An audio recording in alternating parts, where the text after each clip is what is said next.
Hello, my friends, and welcome back to yet another episode of Watching the Watchers Live. My name is Robert Gouveia. I am a criminal defense attorney at the R&R Law Group, located in the always beautiful and sunny Scottsdale, Arizona. And today, my friends, we're back. We're live on YouTube. We had a little bit of a hiatus there. We are going to talk about that. I have a ton of thank yous and a ton of just gratitude to share with you today. But before we do, let's get our bearings straight on what we're talking about on the program. Of course, the word of the day is pretend, because we've got a lot of that going on out there. The January 6th Select Committee, of course, is one of these pretend institutions that I have been saying and screaming about for a long time here. You're probably sick of hearing it, that they are illegally constituted. And of course, they sent a subpoena over to Donald Trump yesterday. We covered that on the Rumble Only show. And Donald Trump has responded to that subpoena. We're going to take a look at that. And it was a little bit of a precarious situation. You can see we have our YouTube censor. As we read through the letter, they decided that they're going to be blocking out some of the conversation. But we are going to take a look at Donald Trump's response. We are going to see if the subpoena has any teeth to it. On MSNBC, they're a little bit concerned about this, saying that the time on this puppy might have expired. And we're not going to really get much out of this because they waited till the very last minute, and maybe they did that intentionally. We'll see. Raskin was out. He's calling Donald Trump a snowflake. They are trying to make, I think, kind of goad him into some sort of reaction.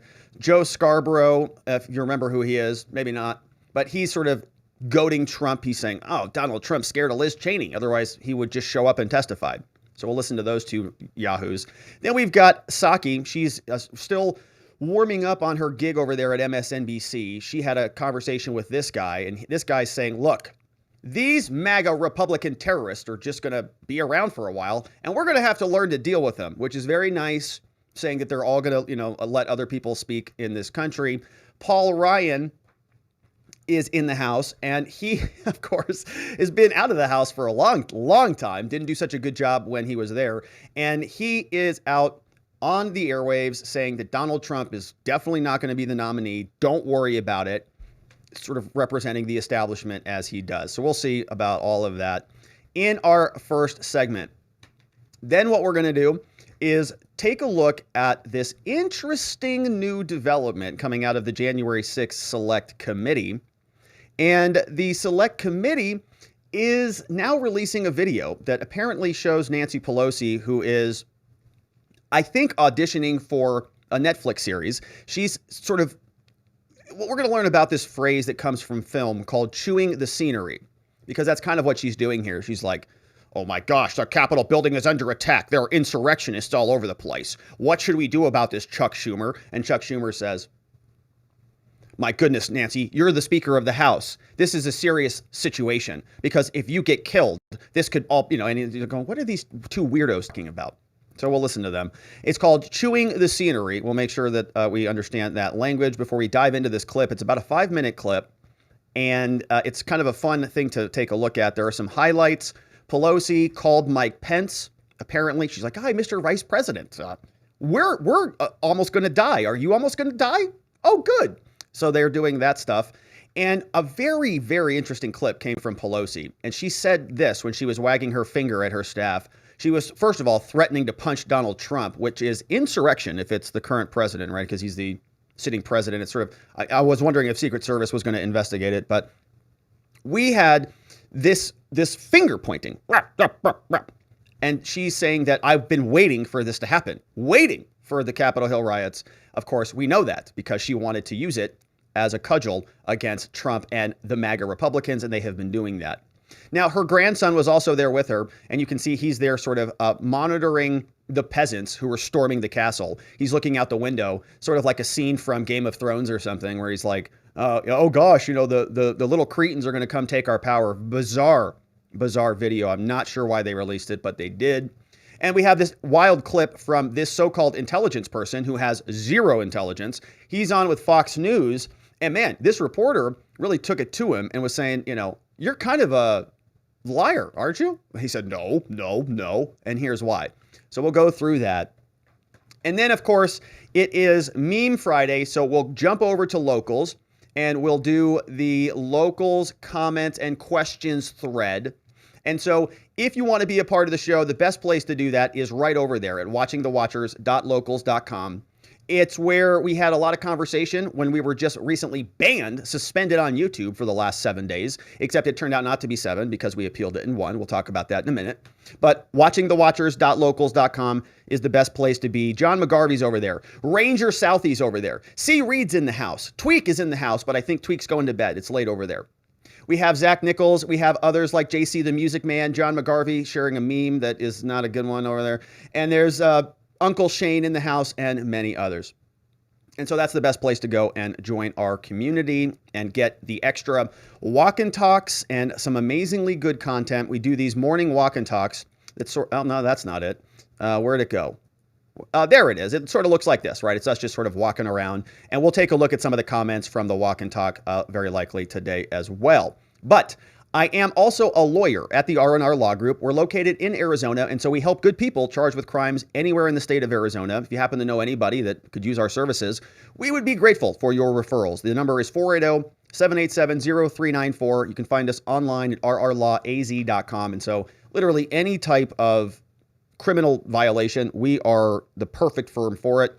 If there is it's getting cooler, for example, people are going out, they're spending time in Old Town Scottsdale or on Mill Avenue in Tempe, something goes wrong, arrests happen like this, the cops just arrest everybody and they say, figure it out later. That's where we can help. So 480-787-0394. And I appreciate your referrals. They do keep us busy.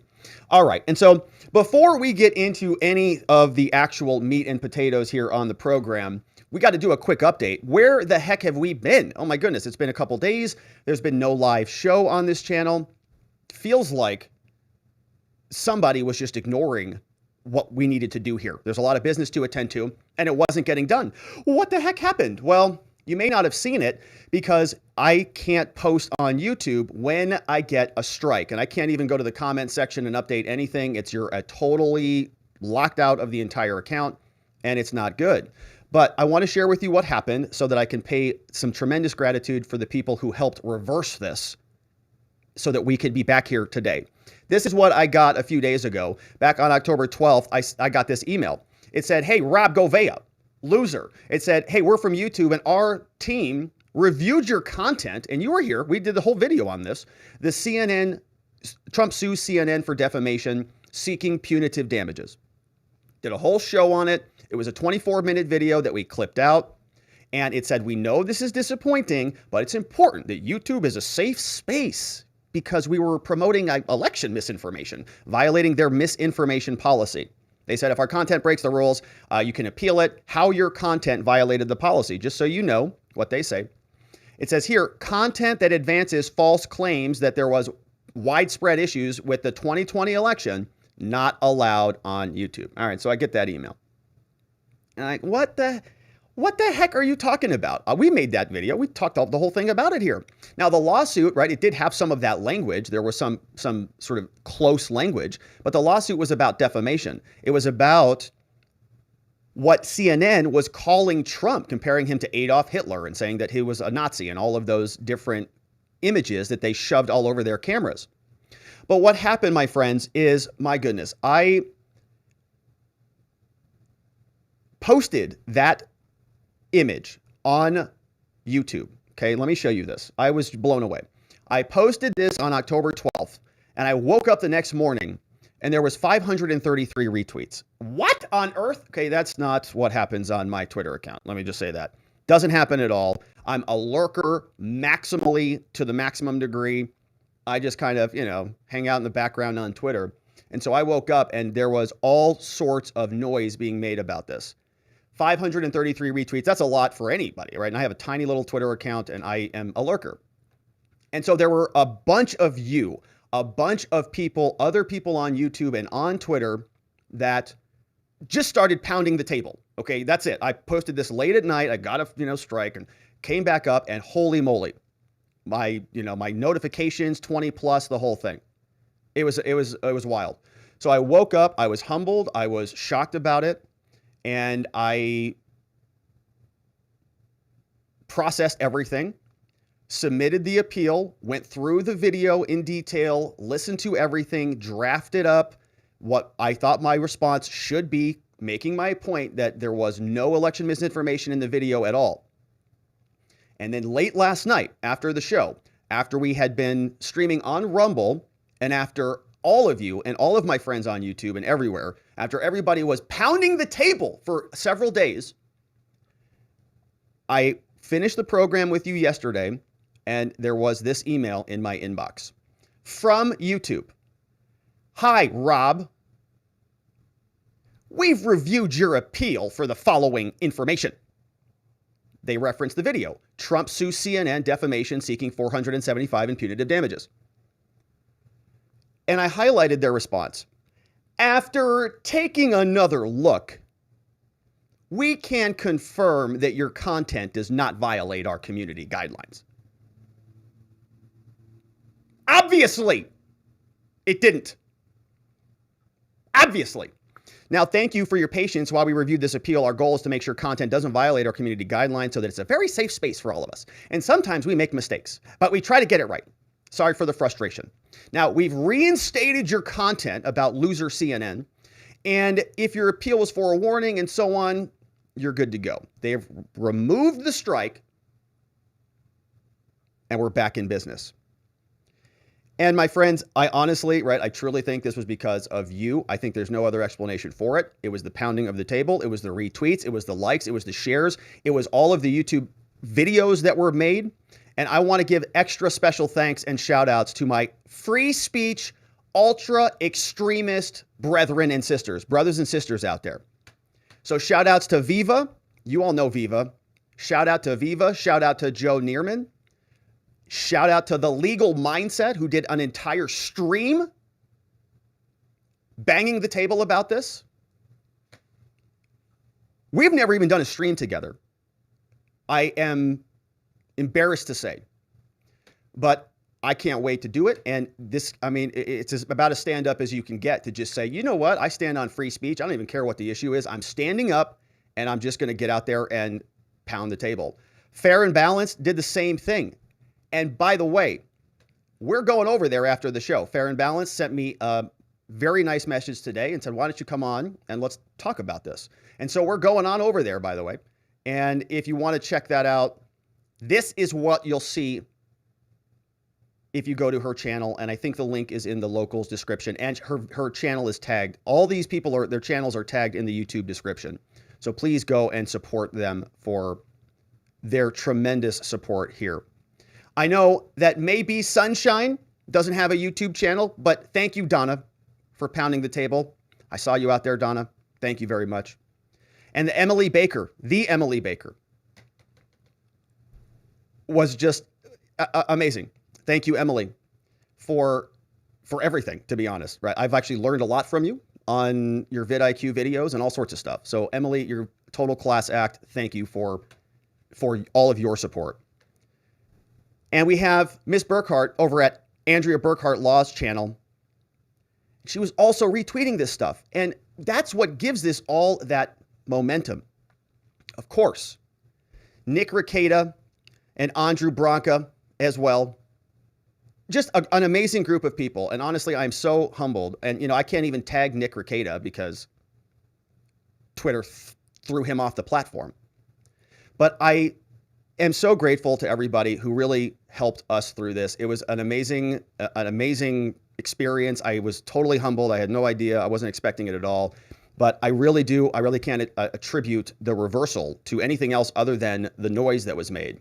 And I think this is such a good sign for this ecosystem. I am humbled to be in the good company of very principled, very free speech minded individuals. And thank you everybody for helping us through this. So, yeah. So, all right, my friends. Now, that being said, we still have some serious business to attend to, and we are going to get into that now. But as I mentioned, everybody who I sort of referenced in there, if they're on YouTube, their links are in the description. And so I'd really encourage you to go support them and follow their channels. And if anything like this happens again, right? We want this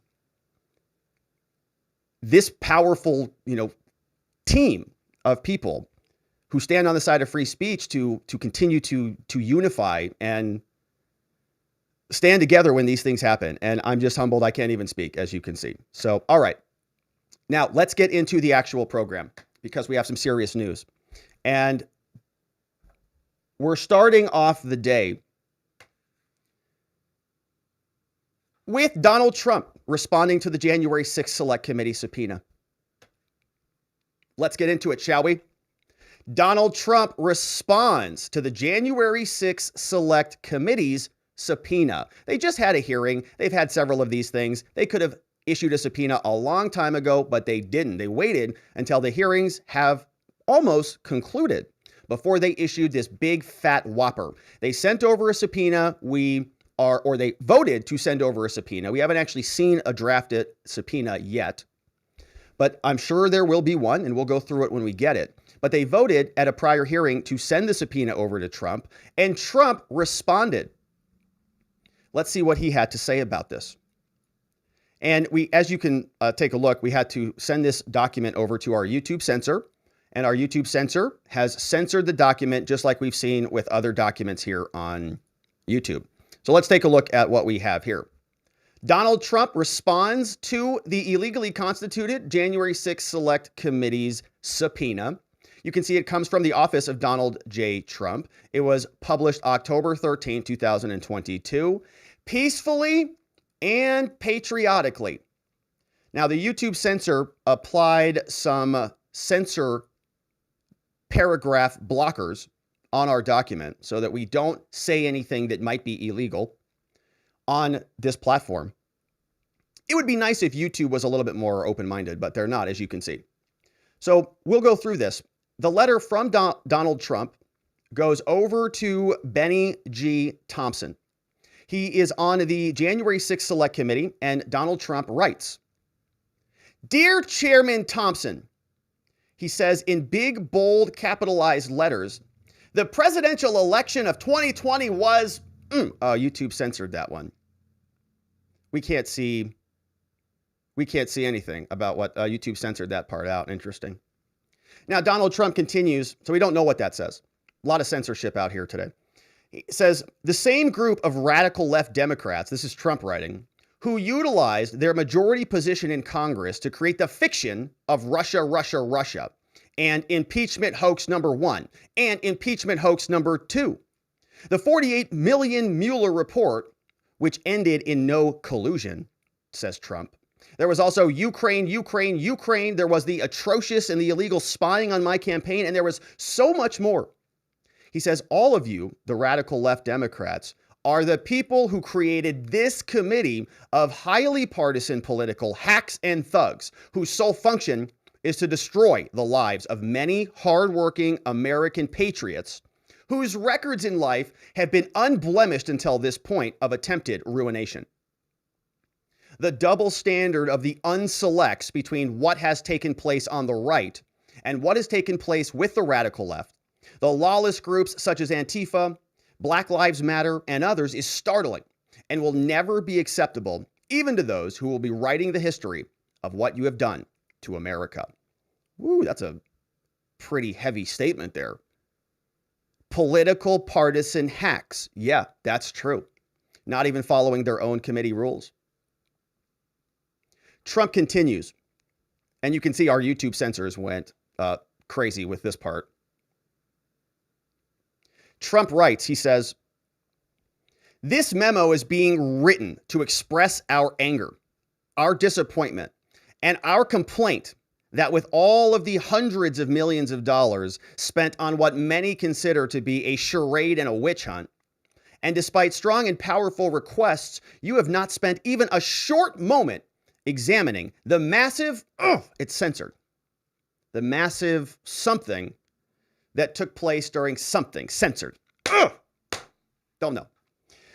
And so obviously, right, that's not, we don't know what that says, but if it has anything to do with any prior elections, it's not, nothing like that has ever been proven. And so, is that good? Are you okay with that? All right. Relax. Take it easy. All right. So you can see it goes on. It says, he says, "And something censored have targeted only those who were, as concerned American citizens, protesting the blank itself. More redactions. Those who committed the blank thereby have created the something of a century. And oh no, the YouTube censor. Oh no. They censored this whole page. Oh man. It says unblemished and untouched, but those who fought the crime have suffered the fate that, oh man. Oh, YouTube. Man, that sucks that YouTube does this. Doesn't that suck? Gosh, only if they were, a little bit more free speech minded, That would be nice. Wow. Well, that's a shame. Well, there's other stuff that we can read. Let's see what else we have here. Now, Trump continues. He says, in addition, this unselect committee has willfully ignored the fact that days before the January 6th event, I, Donald Trump, recommended and authorized thousands of troops to be deployed to ensure that there was peace, safety, and security at the Capitol. And throughout Washington, D.C. on January 6th, because Trump says, I knew, just based on instinct, and what I was hearing, that the crowd coming to listen to my speech and various others would be a very big one, far bigger than anyone thought possible. As it turns out, it was indeed one of the largest crowds that I've ever spoken before. A very wide swath stretching all the way back to the Washington Monument. The massive size of this crowd and its meaning has never been the subject of your committee, nor has it been discussed by the fake news media that absolutely refuses to acknowledge in any way, shape, or form the magnitude of what was taking place. In fact, says Trump, for such a historic event, there are very few pictures that accurately show the event or how many people were really there. And he attaches some photographs for us in a footnote. Trump continues, he says, incredibly, it seems that pictures showing the size of the event were perhaps canceled, scrubbed, or deleted. In any event, they're not available. But we still have some, as you see attached. The Department of Defense timeline shows that National Guard troops could have easily been present at the Capitol before January 6th, and that I fully authorized this recommendation and request. Wow. So Trump wanted to bring backup before it even happened.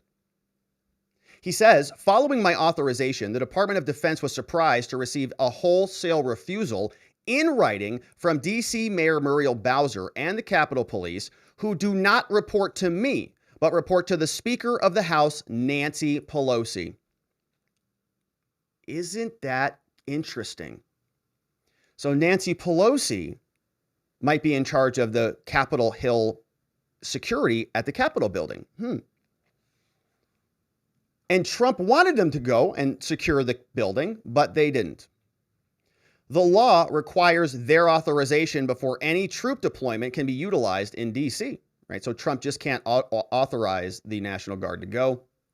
It's got to get approval from the local politicians. Why the failure to act, asks Trump. Why the failure to act or use this ready force? Had even a small percentage of the National Guard or fencing been there, there would have been no problem. January 6th would have been just another date. I did my job long ahead of schedule. Some people call it good instinct, but the troops were ready to go. Nancy Pelosi and Muriel Bowser didn't do their job. They didn't like the looks of soldiers. And sadly, your committee refuses to say anything about it, because if they did, it would be clear that I did everything correctly. And that is not what the committee wants to see. You stated openly that Nancy Pelosi is off limits, Chairman Benny, and that there will be no discussions on this subject.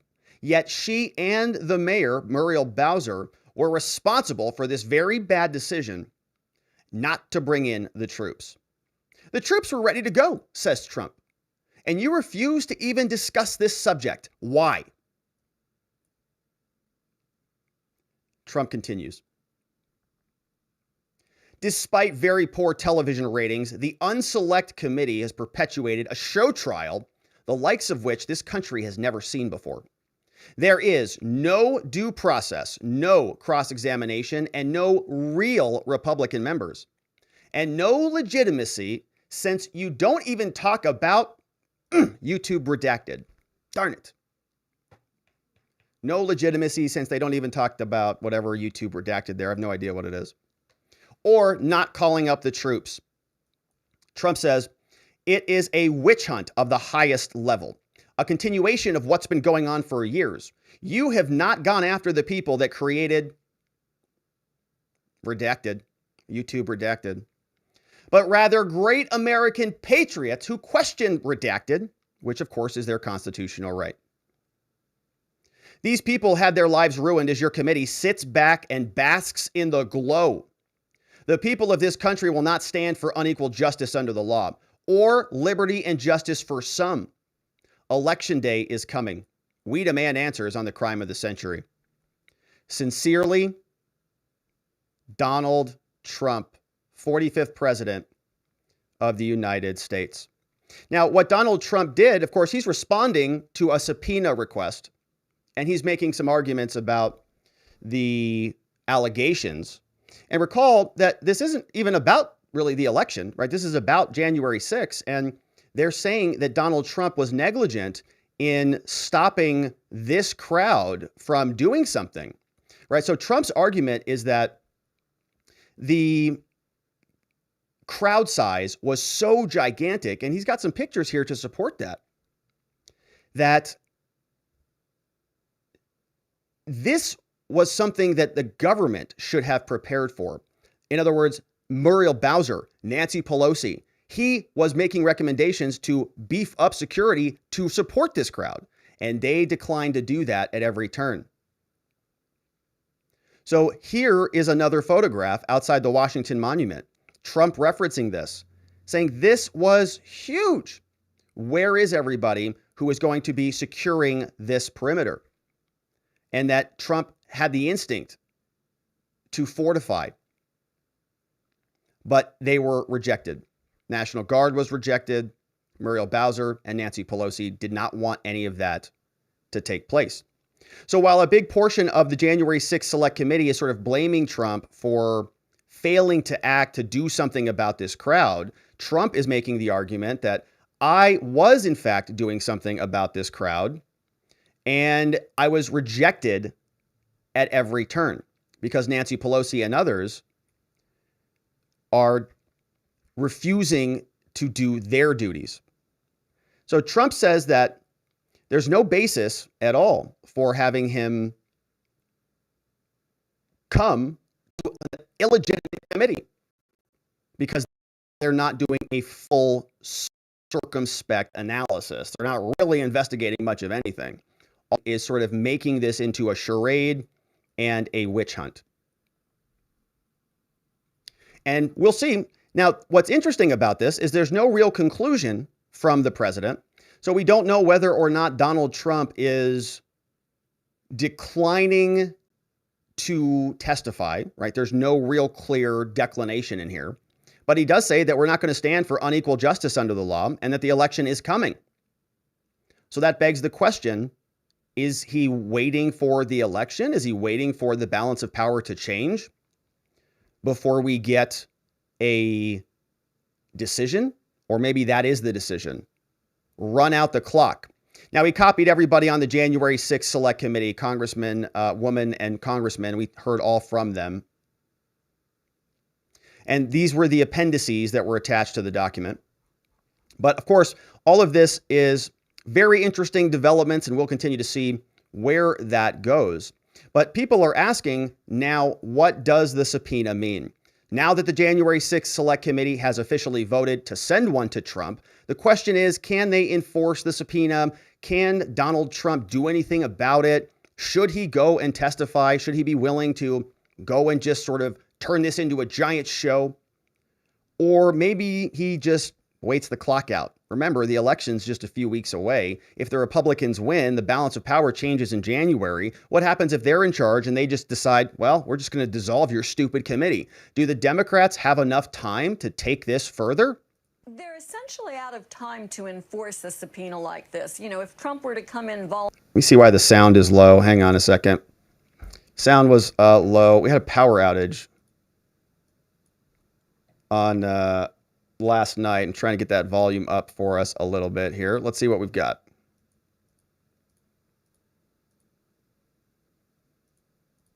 They're essentially out of time to enforce a subpoena like this. You know, if Trump were to come in voluntarily and tell the truth, well, we all know, I think, that that's unlikely to happen.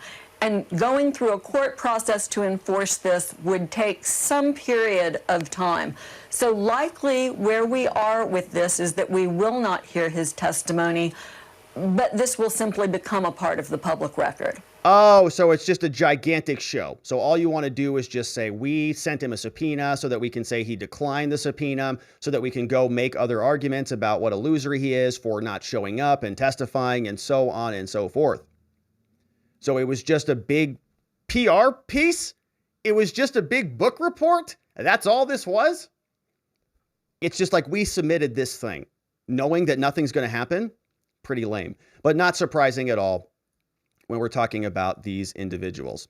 And so let's see if this is a little bit better. Slippery Jamie Raskin on the January 6th committee is goading Trump. He said that we sent him a subpoena. Whether he shows up or not, we don't have any idea. But it's kind of weak, isn't it, that he wouldn't come and talk to us? Kind of makes him like a little bit of a snowflake, he says. Means a lot to the members of the committee and to our staff. You know, but I would say this, what kind of snowflake is Donald Trump that he's willing to send hundreds and hundreds of other people to go and do his battle and to attack police officers with Trump flags and Confederate battle flags and turn American flags into weapons. And he's very happy to do that, and he won't even come and explain himself why he thought he had a right to do that or why he thought that was the right thing to do. What is he afraid of? One thing he might be afraid of, let's see, of course, is that under the Fifth Amendment privilege against self-incrimination, the Supreme Court has determined that in a criminal trial, the prosecutors cannot comment on someone's failure to testify, much less draw an adverse inference from it. You can't even mention it, and that's grounds for mistrial. But in a civil proceeding, the Supreme Court has found unanimously, and this is Justice Scalia's big commitment. He was the one always writing these decisions. He said, if you don't show up for a civil proceeding, it's perfectly fine for that not only to be mentioned and talked about, but used against you and to be the basis for drawing an adverse inference. So if Jamie Rath, does he realize that he's not in an actual court of law? Does he realize that this is just a fake, illegally constituted January 6th select committee? There's supposed to be 13 members on this by the House's own rules. They don't have 13, they have 9. Supposed to be 5 Republicans, they don't have 5, they've got 2. And those 2 Republicans are not going to be in power come January. So the committee basically has zero credibility at all. And they've already been commenting on Trump's failure to speak. They've already been commenting through the roof. So what is he talking about? There is no actual legal process that is moving forward. It's a fake sham committee hearing that's not adversarial, that doesn't have due process, no equal time, no right to counsel, not even opposing witnesses have been called. So what you see happening here from Mr. Jamie Raskin is just somebody who is vomiting a bunch of legalese on MSNBC and then makes it sound good. It sounds like Donald Trump can't do this or can't do that or whatever. And of course, all of this can be litigated, but this is very likely to expire given the fact that the committee is changing hands. The power is changing in several months. Let's finish and see what else he has to say. From his not showing up, well, he's free to do that. But at that point, also the committee can say if there are any remaining gaps or conflicts or ambiguities in the testimony, we're going to resolve it against him because, as Scalia would say, he has every incentive and motivation to show up. And if he doesn't do so, he's basically confessing. And you can say that in the civil context, whereas you could never say it in the criminal context. Can you believe that? If you don't show up and testify, this guy is out of control. He says that an inference that you can communicate in a civil case, right? We can communicate a civil inference. You can draw whatever conclusion you want out of somebody not testifying that you can't do in a criminal case. He is saying that this is sort of a pseudo, and look at this little smirk on this guy. He knows what he's doing. You should be ashamed of yourself, Jamie. He's trying to connect the two and sort of conflate all of the different standards to make it sound like legally you can just jump over all of these little hoops, like you can connect the dots to say Donald Trump not showing up is evidence of guilt. What? That's not how that works. It's insane. If you don't show up to our committee, you're guilty. We're just going to assume you're guilty of seditious conspiracy, of criminal insurrection. And then he goes out and he turns around and he's sort of laughing, laughing here. But he says, what's Trump got to lose if he shows up? You and your entire government giving his whole family the death penalty. I mean, what else do you think? You guys are nuts. Of course, he's got a lot to lose. Now, as we talked about yesterday, I personally would love Donald Trump to show up there and give all these people a backhand. His letter, right? If he just read his letter, it would be the #1 most watched thing ever. And I actually think he's a lot more compelling and more intelligent and more persuasive than any single person on the J6 committee entirely.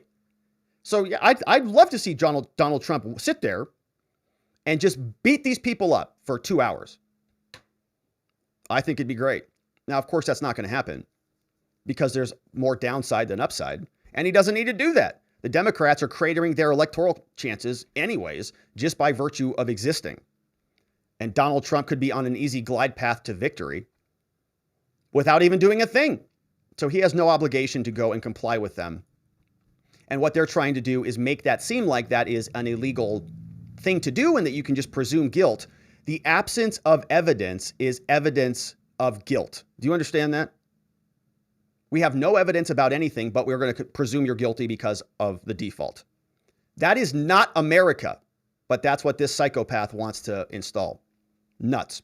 But you can see that Raskin is calling him a snowflake, and they are trying to goad the president. If you're such a tough guy, Mr. Trump, why don't you just come in and talk to us? Joe Scarborough, who's on MSNBC, even though nobody watches it, had some guests on. Joe and Mika, Mika and Joe Brzezinski, they had some guests on their program, and they asked their guest, why won't Trump show up to your committee? And the conversation, of course, is because he's scared. He's so afraid of Liz Cheney that he doesn't even want to look her in the eyes. But there's never been The audios are all off today. Let's turn that one back down. more peril that this former president is under. But there's never been perhaps more peril that this former president is under right now. Now, that we should note, word from Mar-a-Lago last night that he might respond to the subpoena. It would be inclined to potentially show up if they could do it live. Let's be clear, no one thinks he's going to do that. No one thinks he's going to do that. What lawyer would let him do that? He offered to talk to Robert Mueller initially. That went away. He always does this. He's not going to appear under oath. Right. It's simply not going to happen. So let's set that aside. Are you saying he's too scared? I think that there is. Is he too scared of Liz Cheney? Are you saying that he's a coward? I think that he Donald won't Trump go would in not front of want Liz to be Cheney? in that moment. He's afraid of Liz Cheney. Is that what you're saying? I think that would be it. He won't show up because he's scared of Liz Cheney. He's afraid of Liz Cheney. He's He's afraid of the process. her. Oh, He's afraid okay. of the process. All right, that's interesting. No one around the president. Well, you should know. You wrote the book on this. So I did, you're saying he's scared. There's a whole chapter about the fear of Liz Cheney.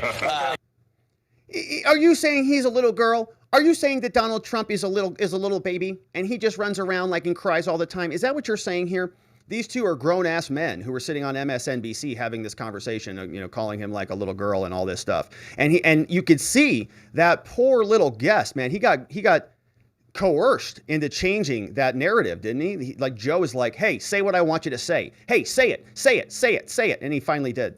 I think that that he Donald won't Trump go would in not front of want Liz to be in Cheney? that moment. He's afraid of Liz Cheney? Is that what you're saying? I think that would be it. He won't show up because he's scared of Liz Cheney. He's afraid of Liz Cheney. He's afraid of the process. There he goes. He got it. He finally got That's it. interesting. No one around the president. Well, you should know. You wrote the book on this. So I did, you're saying yeah. he's Yeah, so this poor guy is sitting there and he's just like, what do you want me to say, Joe? What? I'm on your show. What do you say he's a baby. Say he's afraid of Liz. Say he's scared. Say he's scared. Fine. Okay, he's scared. Okay, he's scared.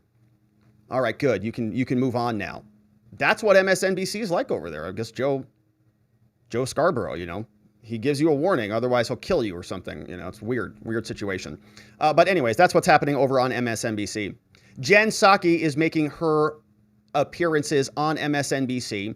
I think still auditioning before she joins as a full-time host. Jen Psaki, the former press secretary for the White House, was on with this guy, whoever this is, and he is asked a question from Jen. Jen says, look, there's a prospect of a potential second Trump term here. I can't sleep at night. I have literal anxiety attacks. I am just melting down every day, but I can't wait to start my new gig replacing Rachel Maddow. And it's something that I'm panicked about. Are we going to have to live with MAGA Republicans? Are these extremist insurrectionists going to continue to pervade our lives? And listen to him. He says, unfortunately, Jen, we do have to live with them. Right. As we look to 2024, because my former boss also talked about how one Trump term is one thing, two Trump terms is another thing. Totally different thing. Yeah. What lessons should Americans take from what has happened around the world if there are extended years of a government in place who's fighting against democracy and fighting against fundamental rights of people? What could happen with more years? Yeah, well, so you're right that it's a universal thing. And we can talk about Europe has its own cases where in Italy we might have the first far-right prime minister since Mussolini. And that person Mussolini will have come and Hitler to power through elections. Or the Sweden Democrats, a party with neo-Nazi origins. So it's not just America, it's happening all over the place because we're not debating economic issues anymore. We're debating cultural issues, identity issues, issues around religion. So I think we have to accept that people who we completely disagree with are sometimes going to win. So wow, we have to accept that.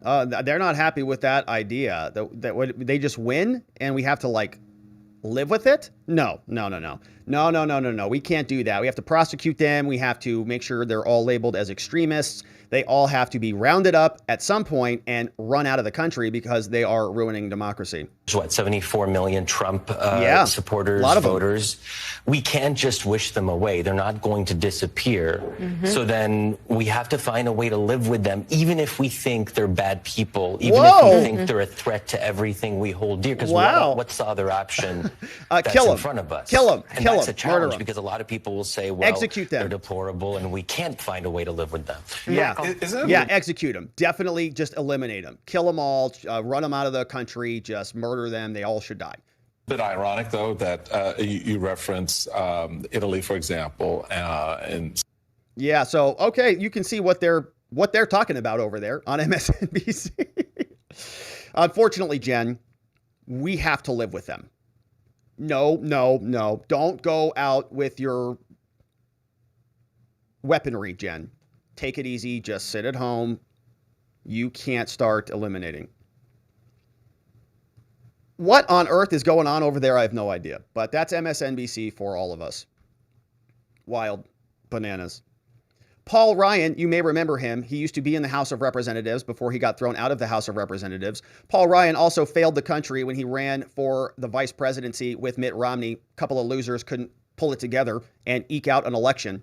But Paul Ryan apparently is a senior fellow at some organization, and he's got a lot of political astute observations that he's going to share with us and educate us all about how smart he is and how much the establishment has everything under control. And the country hates Trump so much that he is certain of this, that Trump will not be re-elected or at least even renominated for the GOP position. I think Trump's unelectability will be palpable by then. We all know that he will lose, or let me put it this way. We all know that he's so much more likely to lose the White House than anybody else running for president on our side of the aisle. So why would we want to go with that? So the only reason he stays where he is because everybody's afraid of him. They're afraid of him, going after them, hurting their own ambition. But as soon as you get sort of the herd mentality going, it's unstoppable. So I think the fact that he polls so much poorer than anybody else running for president as a Republican against a Democrat is enough right there. He's going to know this. And so whether he runs or not, I don't really know if it matters. He's not going to be the nominee, I don't think. That's my view. All right, Paul Ryan, very, very, he's a pretty smart intellectual electoral prognosticator, isn't he? Didn't do so hot last time when he ran against Obama and Biden. So these two, him and Romney have turned out to be really kind of terrible individuals for the Republican Party. That's Paul Ryan. Trump's not going to win. We'll see about that. All right. So, my friends, that is the update on Trump and the subpoena and a lot of the reaction to the subpoena from a lot of the media and from our elected officials, guys like Slippery, Jamie Raskin, and out of the House, Paul Ryan. Both anti-Trump to the end. We'll see how that works out for him. Meanwhile, Donald Trump seems like he's having some fun with this. He said, you guys are a bunch of little liars and you're fakers in your committee, but we'll see what that means. Is he showing up or not? Don't know. We'll continue to follow, and we'll see legally what his lawyers submit over as soon as this case continues to heat up. Thank you for subscribing. Thank you for following wherever it is you're watching this video, and we will see you as we continue to cover this story. All right, so we have another segment closely related before we jump into your comments, and then we head on over for date night with Fair and Balanced. It's going to be fun. All right, and so let's get right into this one. Nancy Pelosi said that she wanted to punch Donald Trump, which sounds very insurrectionary to me. Wonder if the Secret Service is going to investigate her or if the Republicans will form their own select committee to see if her hand wagging is illegal. But Nancy Pelosi said something very interesting in newly released footage. Not only did it evidently appear that she had a bunch of people recording her throughout the entire January 6th event, she also seems to be almost auditioning for a role, sort of faking this appearance of leadership, responding to what they allege is a catastrophic crisis that was making democracy flounder. We're going to go through this clip in some detail, but let's take a look at a concept called chewing the scenery. Nancy Pelosi is going to be thrown out of the House of Representatives very soon and unemployed, and we know that that means that oftentimes Democrats go and they get new gigs, right? We had the Obamas, they went over to Spotify or something and produced garbage content over there. We know that the Royals have produced garbage podcasts and, also Hillary's doing something with her daughter. Nobody's watching, but they all are really interested in media. Nancy Pelosi made her big debut in this newly released footage. And I want to share with you this concept from film. It's called chewing the scenery. Right? This is when somebody is acting with emphasis. Nearly any emotion will do as long as it's extreme. This is a common term for a scene in a movie where an actor's acting is so damn hard, they say, that they're picking bits of the scenery out of their mouth and out of their teeth for days. Some scenes are so crazy that it's just actors who are overacting. You've probably heard that phrase, overacting. Or being a melodramatic individual. A type of film or theater that focuses on heightened emotions and set the tone is repetitive and the building of motion and so on and so forth. Now let's take a look at what's actually happening in the video from Nancy Pelosi, because I think that is exactly the story. This is Nancy Pelosi and a full video from behind the scenes from her family members who were filming her as she was walking through the Capitol building on January 6th.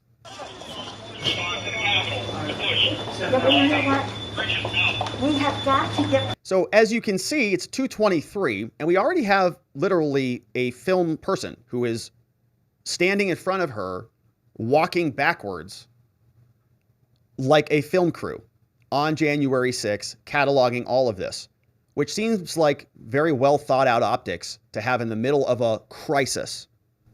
Finish the proceedings, or else it will have a complete victory. They're putting on gas masks to prepare for a breach. Is this a Hollywood script? What are they talking about? people. I'm trying to get more information. They're putting on their tear gas masks. Tear gas. Do you believe this? Did you hear that? They said that they're going to be using tear gas to invade the Capitol building. And I'm the speaker. Tear gas and gas masks. I can't. I'm going to call up the effing Secretary of DOD. We have some senators. Did you see how mad Chuck Schumer was? He said the effing word. I can't. I'm going to call up the effing Secretary of DOD. I'm going to call up the effing Secretary of DOD. He said that. That's a sitting senator who said that to Nancy Pelosi. And if you look at her face, she is laughing at this. These two are reading scripts to each other about this story. I'm going to call the effing DOD. Listen. We have some senators who are still in their hideaways. We have some senators that are still in their hideaways. They know that this is being recorded. They know this is going public. They know that they're going to shove this in front of every American through the January 6th select committees. They've been waiting for this opportunity. They've got camera crew. They've got effing Chuck Schumer, who is saying that they are now in their bunkers hiding away. We need massive personnel now. Can you get the Maryland National Guard to come too? Get Maryland. To say, Mr. Get Maryland. Get Arizona. Get California. Send in Arkansas. We need North Dakota. We're all under siege here. Secretary, well, I'm going to call the mayor of Washington, D.C. right now and see what other outreach she has to other police departments. Mayor Muriel Bowser, she declined to bring in the National Guard when Donald Trump made the request a long time ago. As Senate Leader Hoyer has mentioned. Hi, Governor. This is Nancy. Governor, I don't know if you have been approached about the Virginia National Guard. Mr. Hoyer was speaking to Governor Hogan, but I still think you probably need the okay of the federal government in order to come into another jurisdiction. She doesn't know. No idea. Thank you. Secretary of the Army. Oh my gosh. Oh my gosh, they're breaking windows. They're doing all kinds of, it's really that they said somebody was shot. It's yeah, just, Ashley Babbitt. Yeah, you guys shot her. Horrendous, and all at the instigation of the President of the United States. Oh, there it is. Whose fault is all of this? All at the instigation of the President of the United States. Isn't that amazing? Wow. She's already come to that conclusion because she set it up. All kinds of, it's really that they said somebody was shot. It was just horrendous, and all at the instigation of the President of the United States. All Trump's fault. Okay, thank you, Governor. Thanks, I appreciate Governor. what you're doing, and if you don't mind, I'd like to stay in touch. Thank you. Okay. Thank you. Great. Could have had that happen before Donald Trump sent a letter to Mayor Muriel Bowser. Muriel Bowser said, we don't need them at all. We're good. Don't send them, in fact. Now Nancy Pelosi saying, oh, maybe that was a good idea. And it's really too bad that they're breaking the windows at the Capitol, all at the instigation of the president. All of it. They're breaking windows and going in, obviously ransacking our offices, putting their feet on our desks. That's nothing. The concern we have about personal harm, personal safety is it just transcends everything. But the fact is, on any given day, they're breaking the law in many different ways. And quite frankly, much of it at the instigation of the President of the United States. There it is again. So it's like, Nancy, hey, see how many times you can insert this line into your little script. All at the instigation of the president. That guy, instigation. He instigated this and instigated that. Around and around we go. She has to make sure it's included. And now, if he could at least somebody. Yeah, why don't you get the president to tell them to leave the Capitol, Mr. Yeah, Attorney General. In your law enforcement responsibility. Hey, Mr. Attorney General, you're a law enforcement personnel. Why don't you go tell the president what he should do? Tell him that Chuck Schumer ordered the president to do something. Statement they should all leave. This cannot be just we're waiting for so-and-so. We need them there now, whoever you got. You also have troops. This is Steny Hoyer. Troops. Okay, so we have a little bit of time to make that decision. Andrews Air Force Base. All right. Other military bases. Thank you. We need active duty National Guard. How soon? Look at this group of clowns. Oh my goodness. This is what our government looks like, folks. This is how they solve problems. A bunch of idiots standing around a circle over a cell phone with their idiot masks on. We need National Guard. I'm on the phone with Governor Northam. They're a bunch of children. Honestly, it's a bunch of children. Let's continue. In the future, can you have the place evacuated, cleaned out? I don't want to speak for the leadership that's going to be responsible for executing the operation, so I'm not going to say that because they're on the ground and they're the experts. Well, just pretend for... Here's Nancy now. None of them can do really anything other than bark stupid talking points into a mouthpiece. But she says, let's just pretend at the moment that this was now an invasion of the Capitol building, or this is some sort of insane attack on, I don't know, anything else. The moment it was the Pentagon or the White House or some other entity that was under siege. And let me say, you can logistically get people there as you make the plan. I talked to Mitch about it earlier. Oh, yeah, talking with the Senate. Right now, but he was with us earlier and said, we want to expedite this, and hopefully they could confine it to just one complaint, Arizona. And hopefully they can confine it to one complaint from Arizona. Why? Do you remember what was happening right before January 6th happened? Do you recall? I do, because we were talking about it. We were going to stream that night and did stream that night after it all happened. But I was following it the moments up until the actual breach. And they were about to start objecting, and they were going to start demanding, Ted Cruz was, that we were going to start to form a committee and start investigating certain issues. But then what happens? Oh, yeah, the gates break, the dam bursts, and all this happens. And now what's the next step? No investigations into anything. Instead, the only thing that they want to do is just stop the complaints from happening. Only bring in one complaint from Arizona. Ignore the rest of them. Let's squeeze this thing through as quickly as possible because we're in an emergency now. Everything changed. Ted Cruz didn't get his piece because he had to leave the building very conveniently. And we could vote, and that would be, then just move forward with the rest of the state. We've gotten a very bad report about the condition of the House floor with defecation and all that kind of thing. Defecation. As well. I don't think that's not from the rioters. That's not from the protesters or the J6ers. That's from Jerry Nadler. He waddles around Congress with a 35-pound diaper. It stinks up the whole place. Nobody wants to change him. And Nancy Pelosi, it's your responsibility. That's your problem, not ours. Hard to clean up, but I do think it is more from a security standpoint of making sure that everybody is out of the building, and how long will that take? I just got off with the vice president. And I got off with the vice president-elect. So she talks to Pence. He talks to Harris. They're sitting around with a box of Triscuits and water bottles. They're like, my blood sugar's getting low. I got to eat something. Okay. But what we left the conversation with, because he said he had the impression from Mitch that Mitch wants to get everybody back to do it there.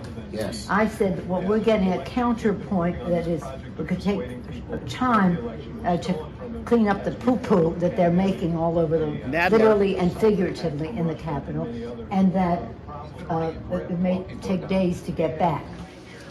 And I'm at the Capitol building. I'm literally standing with the chief of police of the U.S. Capitol Police. He just informed me what you will hear through official channels. Paul Irving, your sergeant at arms, will inform you that their best information is that they believe that the House and the Senate will be able to reconvene in roughly an hour. Good news. Yeah, an hour. Wow, that's it? Holy moly. I thought Nancy Pelosi, I thought they were bringing in National Guard from all over the place. In order to deal with this, they're going to be back in an hour. It really was. It was like almost nothing. They got him out of there. They came right back in. I was even surprised how quickly they got back in there. Because I was thinking, man, I mean, if this was a real terrorist attack or something, wouldn't you have to sweep everything for bombs and chemicals and anthrax or stuff like this? If they really were concerned about it? No, they kicked everybody out. They brought all of the senators and representatives back in, and they ran through the process. For what was the worst attack on American democracy that has happened in our modern era, they really resolved it pretty quickly. It was done by the end of the night. Couple hours. That's it. But we've been listening to this for the last 2 years now. It's coming up on. Good news. We're going back there and we're going to just do our job. And when they went back and did their job, guess what? All the debates were over, weren't they? They just ran through those electoral cards like flashcards, like just, making it rain out there. Vote, vote, vote, vote, vote, vote, vote, vote. Hey, it's President Biden again. Amazing. Sergeant Arndt, be in touch about the process for getting members back in the building. Thank you very much, Mr. Vice President. Good news. Thank you very much, Mr. Vice President. The whole thing, a gigantic joke. Now, there was a phone call between Pelosi and Mike Pence. I think we listened to this. I think it was in that clip. Mr. Vice President? No, we didn't listen to this one. Nancy Pelosi called Mike Pence after the January 6th protest took place. And here she is playing the little role that she was supposed to play to really sell this whole saga. What? They were back that evening. And who has this cell phone shoved in her face? That we should be moving everyone here to get the job done. We're at which has facilities for the House and the Senate to meet. We'd rather go to the Capitol and do it there, but it doesn't seem to be safe. We've gotten a very bad report about the conditions of the House floor with defecation and all that kind of thing. Defecation. She's really concerned about the poop. Does she realize that she lives in the state of California? She represents California. There's crap all over the place there. The whole city's full of crap. The whole state. Shout out to our California viewers. What are you doing there?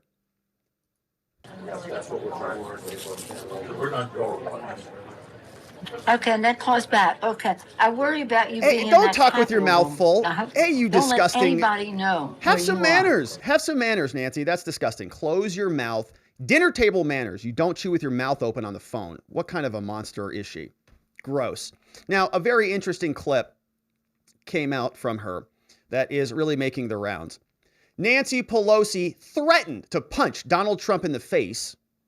And she's also somebody who waited patiently for a situation like this to happen. The trespass of the Capitol provided a very great opportunity for her to remove her political arch nemesis.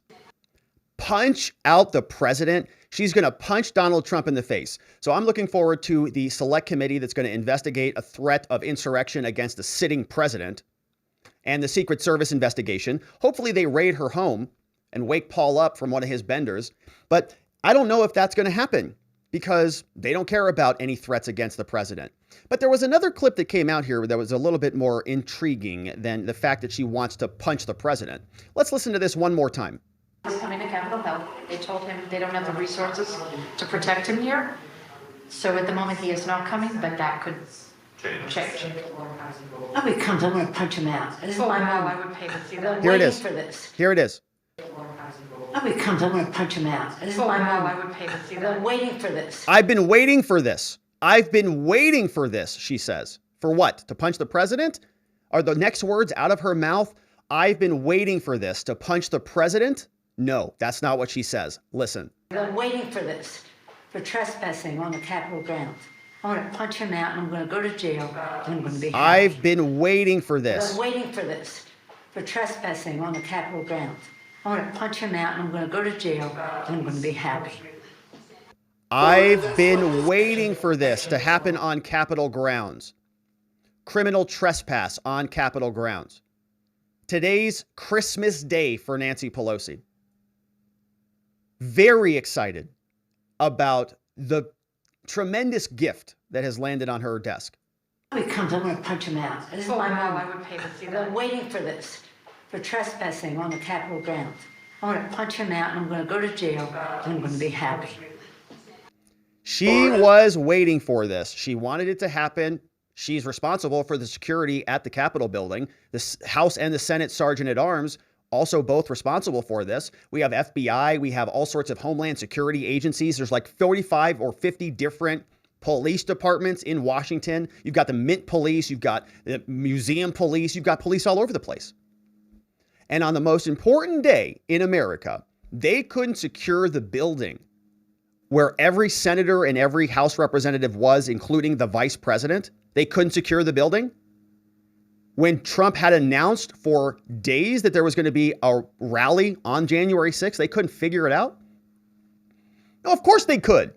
They were planning for it. Nancy Pelosi says so. I've been waiting for this. Criminal trespass. I know that we can get him on this thing. And guess what they did? Nancy Pelosi's grandson was also watching this from on Capitol.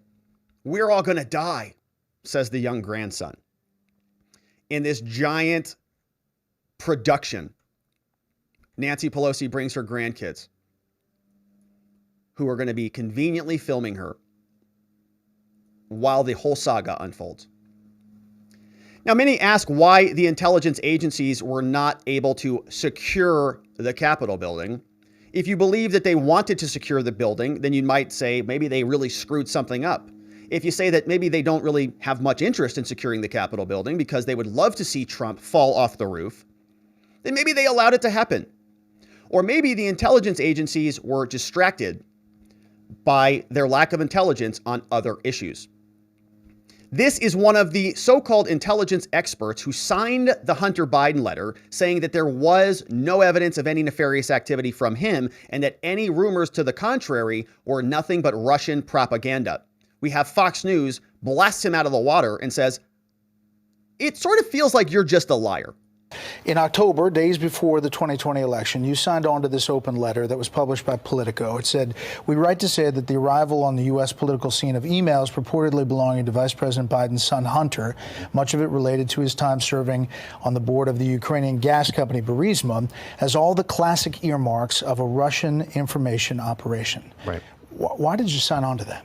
Yeah, because of what it says. It has all the classic earmarks of one of these operations. Oh. You'll note elsewhere in the letter, if you read it, that it also says, we don't know if this is a Russian operation at all. That has been dramatically changed in the retelling of the story. But the letter is merely pointing out that this is the kind of thing that time after time after time, people who study Russian disinformation, intelligence officers who look at Russian tactics over the long period of time, this is the kind of thing they like to amplify to sow discord within target countries. Now, sometimes that target country is the United States. Right. Most often in the Cold War, it was Europe.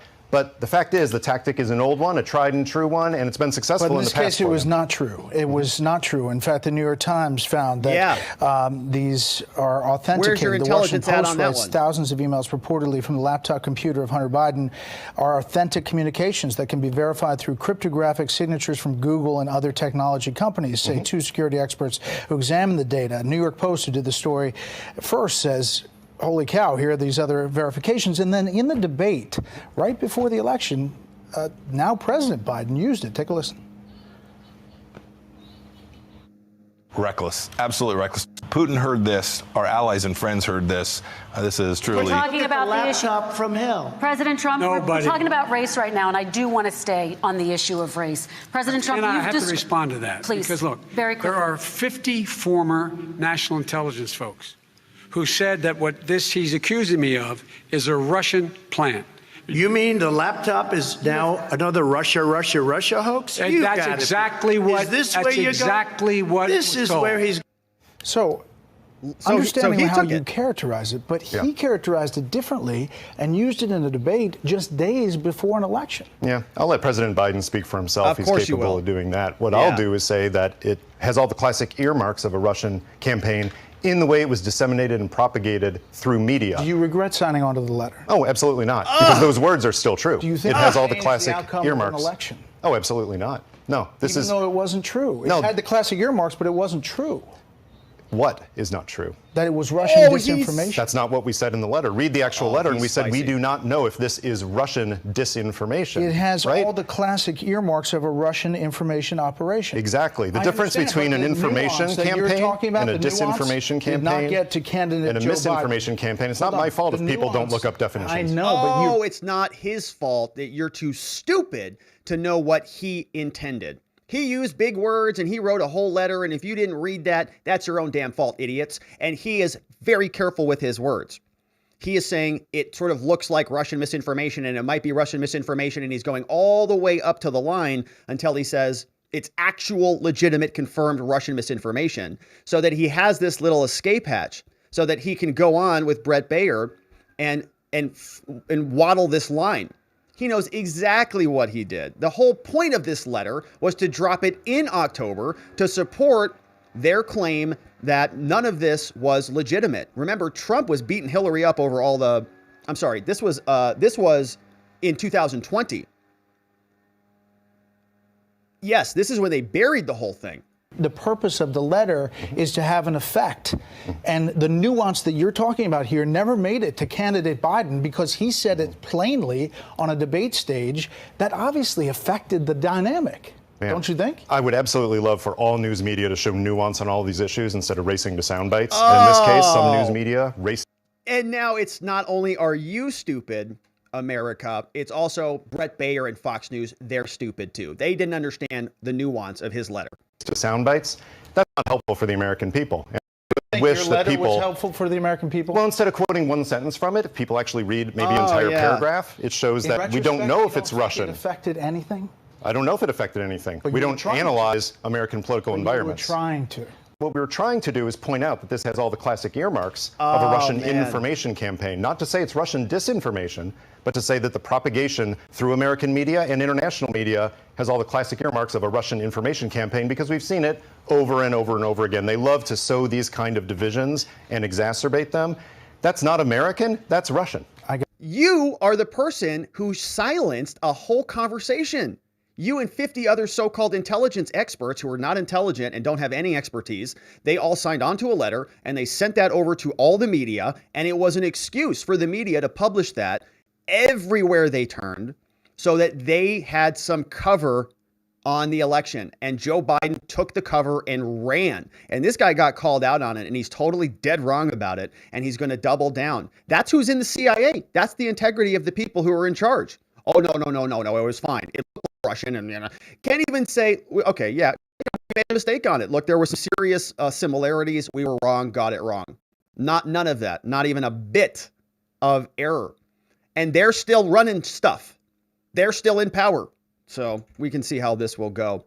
Now, my friends, that was it for all of the segments today. I want to thank you for joining in all of the segments. We have a short time now to hit some of the comments and some of the super chats that came in, because we are going on over to Fair and Balanced channel, which of course is going to be starting in 19 minutes. We got 20 minutes, baby, before we can start heading on over that direction. And so we'll see. Hey, Vienti Kiss Prime's over there. Paul Mino's over here. Yep, so they're all over there. So that's where we're going here in about 20 minutes. But before we get over there, let's make sure that we can give shout outs and say thank you to the super chats and to all of the locals' comments. I know that there were some serious memes that were being submitted over there. And so let's see what we've got here today.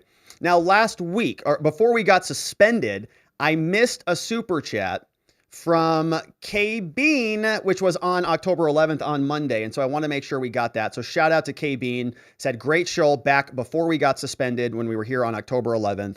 And so thank you very much for that one, K Bean. We also have his story. Said, God bless the USA. Thanks, Robert. You make my day. Well, thank you, his story. I'm glad that you are here with us. Thank you for the super. Here, Andrew, Legal Mindset, sent me over. Free speech now. Says free speech forever. Don't trust YouTube or Twitter, Rumble, and locals type of setup in the future.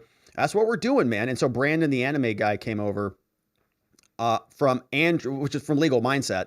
And of course, we gave Legal Mindset is linked in the description on YouTube. So I really encourage you, go subscribe to him, go subscribe to Fair and Balanced. We'll be over there in a minute. And everybody else who's linked down there in the description. I am so grateful for all of the support. Raymond Loera said, is Pelosi protected by the speech and debate clause? Can she be subpoenaed for saying, I've been waiting for trespassing on the Capitol? So, I mean, yes, largely. Remember that Steve Bannon tried to subpoena her, and the courts basically said that they're largely immune. They sent over the House lawyer, and the sort of the compromise that the court found was that there would be a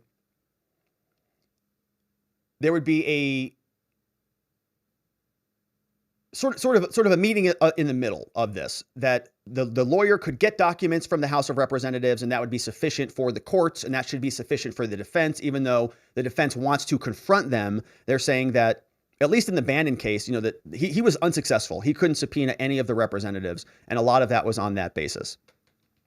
Steve MacDaddy says, Robert, thanks for your continued great analysis on these important subjects. And thank you, Steve, for that super chat. I'm glad that you're here. A super sticker came in from Nada Bot, says, wait for it. And another sticker came in from Bruce Rice. Thank you, Bruce, for the popcorn. And Bruce also sent in try again and also sent in the poop emoji, which is very appropriate for the conversation that we had with Nancy Pelosi. She doesn't like excrement on the House floor, but she's okay with it all over the streets of San Francisco. Just Me says, it's good to see you this evening. It's good to see you too, Just Me. It's good to be back, my friend. It really is. It's really good to be here. Ditka's Bears is here with a big super chat, but no question. Thank you, Ditka's Bears. And it's good to see you again. I haven't seen you in a while. It's good to see you here. Hopefully you're having an amazing end of your week. Bruce Rice, also with the super sticker, says, hype, baby. And I think that's a cow doing the old raise the roof. Shout out to Bruce Rice. And we've got Crispy Leg Transport LLC. Says, I can't believe these people sent me to war. Ugh, man, that is such a comment. That's a heavy comment, man. Whew. Yeah. Crispy Leg Transport. I can't believe these people sent me to war. Yeah, I mean, that's a statement. That's who's in charge. All of those goons standing around a phone in a circle, looking over it like, oh, what should we? It's honestly, it's pretty amazing.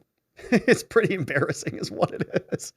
But Crispy Leg, my friend, look, man, we're grateful for what you have contributed to this country, and we are glad that you are here and with us and joining us on the show. And thank you for the support on there, my friend. All right, so that was over on YouTube. Let's take a look at what we've got over on Locals. We're going to do a quick refresh over here. And we had a couple threads going over on Locals because Vientikis started a meme thread, and that is now pinned. And so we're going to check in on that one. And then we're also going to check in on the normal comments thread because I think there's some memes in there. And so we have to take a look at all of them wherever we are attending to. And if we don't get to all of them today, no problem. We'll come back and do a live stream tomorrow, a Locals only live stream to wrap up some of these because I want to make sure that we have some time to go hang out with Farron in a little bit. But, oh, there are some serious memes here. Can't show that one, Trollmaster, you silly goose. We have this one from Words. This one came in from Anti-Fragile. Says, you people get so easily offended, never would have made it through a single episode of our comedy shows without having an aneurysm. That tagging Vientikis on that one. We had another one from Anti-Fragile talking about burnt hair. Did you see this? Elon apparently is selling perfume called Burnt Hair. He says, please buy my perfume so I can buy Twitter. Did he actually post that? I don't think he actually did. I'm not sure if he actually posted that. I think I follow him and I think I would have seen that. But he's posting some spicy stuff. We talked about him on our morning walk and talk today. Here, this one came in from, who posted this one? Let's see. Anti-Fragile says Ukraine versus Russia, or USA versus Russia. Ukraine is sort of in the middle. Neocons, Lockheed Martin, Obama, Biden, Russia, and warmongers all cheering it on. Yeah, it's exactly right, and it's totally uncool. Anti-Fragile says things that really matter when inflation happens. Here's the inflation breakdown for September 2022. Food at work and school is up 91%, airfare 42%, utility like piped gas 33%, butter and margarine. Look at these costs. Absolutely insane. Yep, that's what our leaders are doing to our pocketbooks and our bank accounts. Anti-Fragile says Biden pardons weed and they say that there's a move to replace the national anthem, saying that everybody must get stoned. From Anti-Fragile. We've got some more coming in. And let's see here. Paul Mino is here. Paul says, if you're new to the chat, this is the spotlight. Okay, this is the, is it GIF or GIF? Shirt choices, meme trends. This is the Watching the Watchers chat magazine. Here's what's in this latest issue. GIF or GIF, you decide. Experts weigh in. Shirt choices. Schmediums. Are they really something that is appropriate to wear? Meme trends. Is it appropriate to lick windows? Leg day fails. Or is it just the camera? And of course, shout outs. The chat includes girth, pitch, and more. Memes. Every chat should always avoid. Watching the Watchers. How much does that magazine cost? It's an action-packed magazine. It looks like it'd be great. Thank you, Paul, for that one. We had another one from Rick Sick of BS says, I'll tell you what's wrong with society. No one drinks coffee from the skulls of their enemies anymore, which is that's true. You know, I could use a good skull. No, I'm kidding about that. Anti-Fragile says, but I don't want to vote.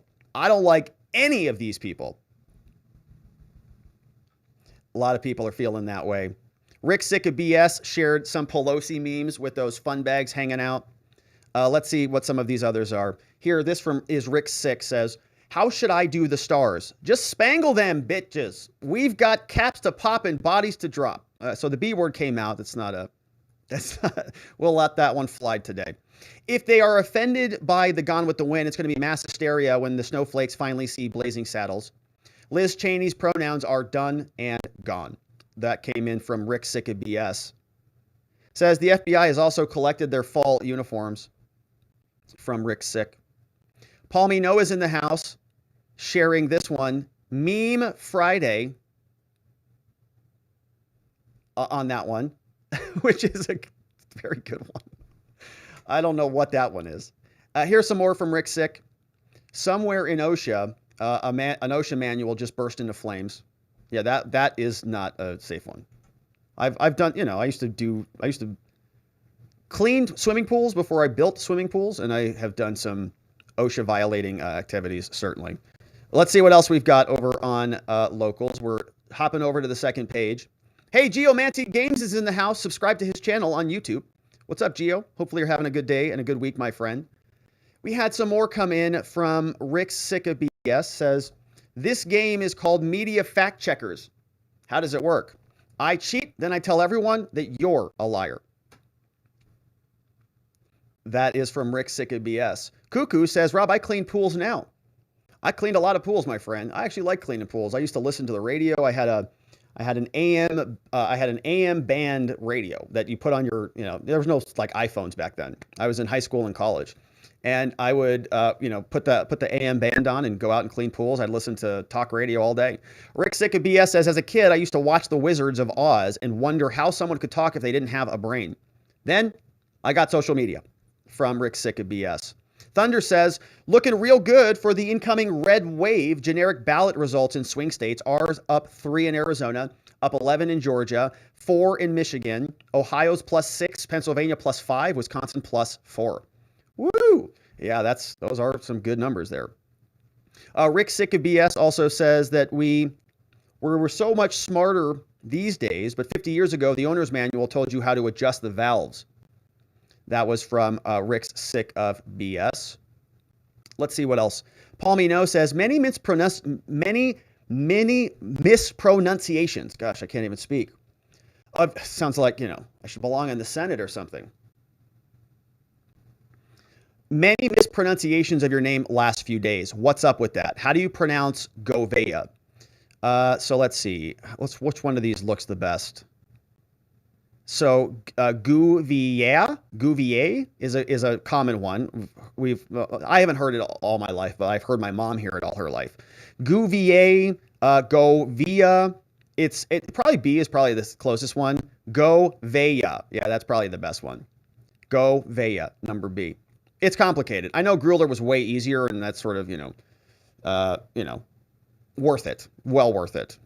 Here you can see that Rick Sick of BS says, Joe Nokio for the lying Joe. Thunder7 had a share on Twitter. Speech says, I think it's funny that the left is trying to bully Trump into talking to the J6 committee. Plus, if he doesn't, they are going to automatically deem him guilty. Guess they do not believe in the Fifth Amendment either. Yeah, and we heard that from Raskin today, right? I mean, Raskin was really the person who was saying, if he doesn't show up, we can just presume that he's guilty. Trump showing up would only lend credibility to that farce, just like when he was in office. Trump doesn't need to talk to the American people via a third party. He just bypasses them, talks directly to the people, which both the left and the mainstream media can't stand. Yeah, I understand that. I mean, speech, it's like, yes, the right answer, the right legal answer is Trump should not go and testify in front of this garbage committee, obviously. But I would love to see it. And I honestly think that he would I think it would be good for him. I think it'd be good for him. It could be good for the country. He could set the record straight on a lot of this stuff. And it would be the only time that we've seen an opposing position in this whole story. Uncle Shane says, what are the consequences if Trump shows up in front of the committee and makes a mockery of it? Will the end game of the committee change? Yeah, it would. It would depend on, well, look, they're running out of time also, right? They're going to be out of power soon, presumably. And if that's true, he could go in there and he could just dunk their faces right into a big meaty pie and they'd have to just eat it because they're not going to be in charge soon. I think they had their mind made up before they try and put Trump on J6, probably even before. Yeah, I think they were planning something like this, I think, from the beginning. I know that's conspiratorial, but those have all been proven right, most of them. Fed Cure says, hey, Patriots and friends, 2 words about the YouTube FOIA redactions. Disgusted, disgusted, disgusted. Y'all have a nice weekend. Can say more. Can't say any more except red tsunami. Yeah. Look, I know the censored YouTube document. I know that can rub both ways, right? You know, part of you is like, okay, it's kind of a funny joke to rub YouTube's faces in it. But the other part of it is it's like it's a really horrific thing that it is actually censored, you know. But yeah. C. Reed says that this was the post over from, these were these 2 monsters who tried to ruin a painting and then stapled their hands to the wall. Ridiculous. Let's see here. All right, so we have, I think I want to check in and see if Farron is on her stream because I have to do something where I connect the 2, I think. So we'll give it a little bit. What I want to do is sort of do the redirect. There's a way to do a redirect. I've never done it before, but I'm going to try to sort of redirect right over there so that we can just go over there. But we have a few more minutes and she's probably going to need to get warmed up and stuff. And so we have some more comments to attend to in the meantime. But this was a disgusting thing. And I was pretty grossed out when I saw this. I don't know what these people think they're doing, but they evidently think this is making some progress for their cause. I think it just irritates everybody, like literally everybody.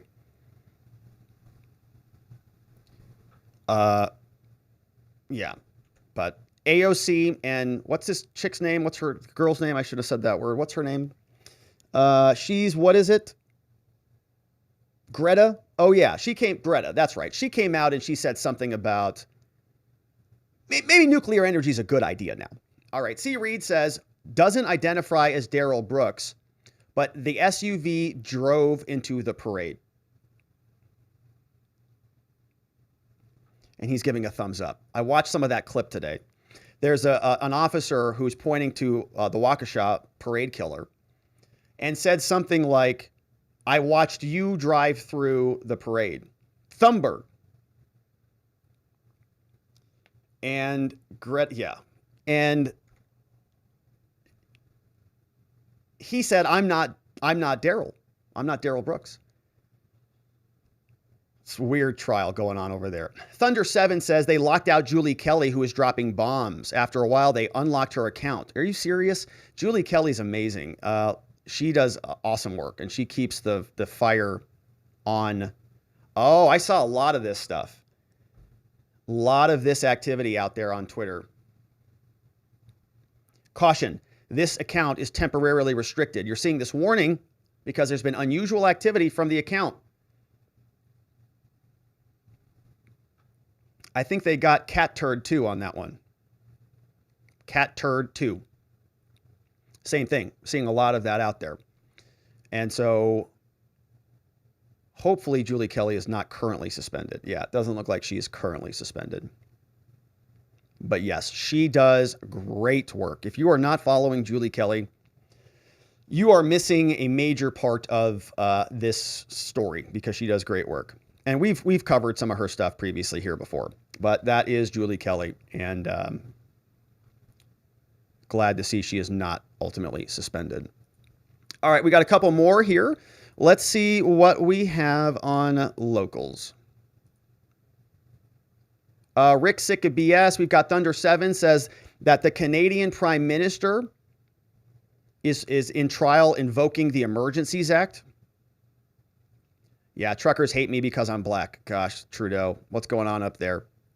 Vientica says, this is from Paul Minot. Paul Minot says, prance, dance, and romance. A night of samba speed dating. A date night with Rob Govea with a chicken leg. Thank you, Paul. Let's see what else we've got over here. Rick Sick of BS with a couple others. A lot of memes on this one. I think I might be in the meme thread. Yeah, so we might only just get to the meme thread today. Robin says, Rob, did y'all notice who was standing behind Benny and Pelosi?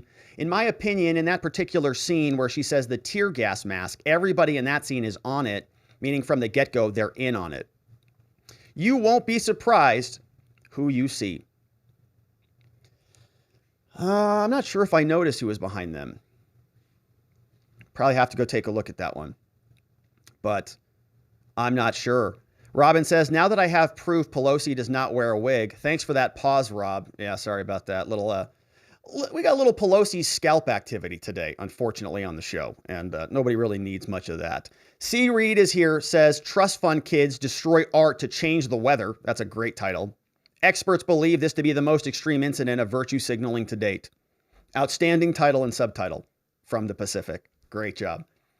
Robute says, Donald Trump, don't fall for Jamie Raskin. Jamie Raskin is asshole. Just saw the reply to the subpoena, staple it, and then when you are forced to testify, then plead the fifth during the entire time. Turn it into Nazi memes. Finally, just run the J6 committee member reputation through the mud to send that message that political persecution is not acceptable. We have a tiny house for sale from C. Reed. He's selling this Playco playpen for $425,000. Looks like a good deal. Yeah. Speech says, so is he trying to say that Biden was too stupid to look up definitions with regard to the Biden laptop, given he said that during a debate that it was a Russian hoax? Good question, Speech. I interpret it as though we're stupid. And we'll just let Biden speak for himself because Biden, can speak for himself and all of that stuff. But yeah, he was calling Joe stupid because Joe can't read. Troll Master is in here. He says, free at last, baby. That's your humble host breaking out of prison of YouTube. Yeah, YouTube conducted an illegal and unprovoked war against a democratic and peaceful channel, us. But the invaders have been run out, rightfully so. But all right, we're doing another one. Hey, 3 Girlies is in the house. Shout out to the youngest girly over there. Says, here was a comment added to the main feed. I think I sort of screwed this up. I maybe should have just done one feed.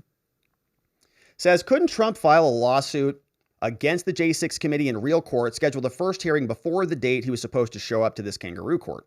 I thought Bannon was sentenced to jail time because he did not answer a subpoena.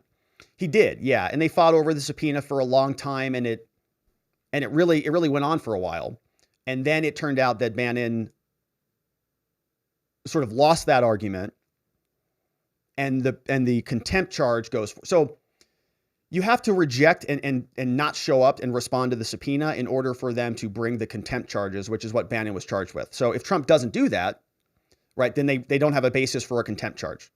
And if he at least responds to the subpoena or at least challenges it, right, he's probably going to do exactly what you're talking about, is file some sort of a claim, stall this thing out, wait for the balance of power to change, and everything goes by the wayside. So I think that is really ultimately what's likely to happen if we game the whole thing out. And so it's a great question from Jay Darb, and I think that we are probably going to have to come back and wrap up on the other comments because I want to make sure that we don't miss any of, I want to head over to Fair and Balanced channel soon if they are live. Yeah, so they just went live. Okay, so I have to figure out how to do this now because I'm not real sure how any of this stuff works. But what we're going to do is I'm going to take a quick pause and I'm going to go jump over onto Fair and Balanced channel and we're going to have a little bit of a conversation on this lovely Friday. But I have to figure out how to get this going. Oh, looks like it's this easy. Okay, well, I think it was that easy, which is a pretty easy thing to do. So we have a couple things coming up, my friends. Going over to Fair and Balanced channel, we also will be back here tomorrow morning with our morning walk and talk. And I'm looking forward to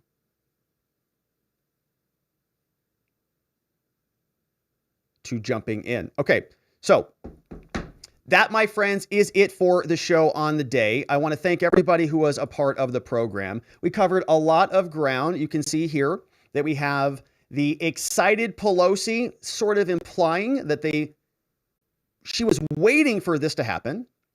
It happened. She capitalized on it big time. We also talked a lot about Trump and the subpoena. Of course, he is responding to that. We read through the YouTube censored version of this, and we will continue to cover it when we actually get some substantive responses from Trump's defense lawyers. But I want to thank everybody who was a part of the show over at watchingthewatchers.locals.com. And they are chatting away over there. Shout outs to Jumpin' Jeff, Zach Nichols, See the Veil. We have John McGarvey's over there, C. Reed, Savvy Sue, V. Enticus Prime. Kelly Salnow is also in the house as Farron's intro is fired. All right, so go. I'm going to send you over to Fair and Balanced. Of course, I am a criminal defense lawyer at the R&R Law Group. The website is rrlawaz.com, 480-787-0394. We help good people charged with crimes. We have a mission to help them find safety, clarity, and hope, not only in their cases, but beyond that, in their lives.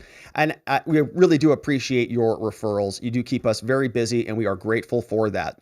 Now, we also have, my friends, our mods to say thank you to. It's been a few days, but shout outs to Vienticus Prime, K Bean, Just Cause. We have Lean playing hookies here. We've got Ronnie Cole, Zulu Zite, Geo swung by, along with Henry and our others. And shout out to our spotlight supporters, of course, Chris Romero, David B3, Dr. EMB in the house, along with John over at qsimple.com. They all support the show with a little bit of extra love, and I'm grateful for that. But my friends, that is it for us here. We're going over to Fair and Balanced channel. I'm going to take a short refreshment break, and then I'll see you right over there. But until then, my friends, as soon as we're done there, we're going to be done here for the week. We have our morning walk and talks at watchingthewatchers.locals.com. And we are going to be back here on Monday, and I hope to see you here so that together with your help, we can shine that big, beautiful spotlight of accountability and transparency down upon our system with the hope of finding justice. Have a great night, my friends. Have a tremendous weekend. Thank you for all the support this week, and I look forward to seeing you on the next one. Bye-bye.